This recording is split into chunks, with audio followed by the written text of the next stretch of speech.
This year's powderpuff game took place on November 5th after being postponed due to weather, but homecoming rain didn't prevent the fun. The upperclassmen and underclassmen took the field on November 5th for the powderpuff game with high expectations.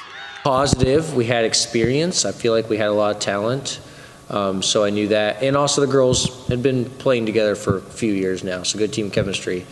The director of campus activities, Jason Ox, was well aware of both teams' intensities at practice and even compared this year's practices to years past. Both underclassmen and upperclassmen have been practicing now. Both have multiple practices under their belts in preparation for this year. In fact, I would say there's been more practice this year than there has in the last at least 2 years that I've been here and observed kind of what's been going on. And most of the players and coaches were saddened by the postponing due to rain, but freshman Chelsea Hines saw it different as a positive for her.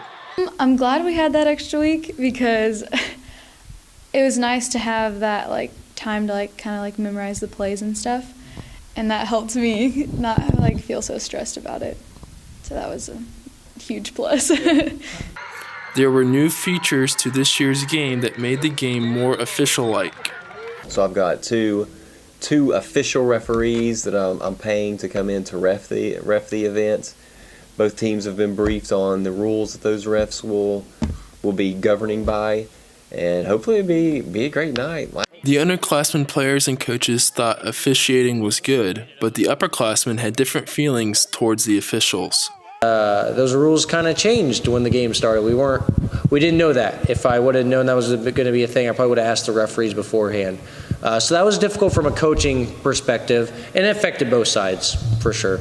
But from a coaching perspective, that was pretty annoying. The upperclassmen took an early lead into halftime, but it was the underclassmen that would come back in the second half to win the game. Just realization that we can do this, and having the game tied definitely made it more we wanted to push because we were getting close.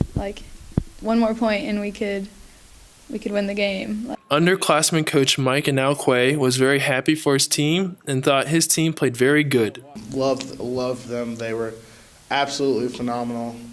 Blessed to be able to coach with them. So. This has been Cody Carlson reporting for Stampede TV.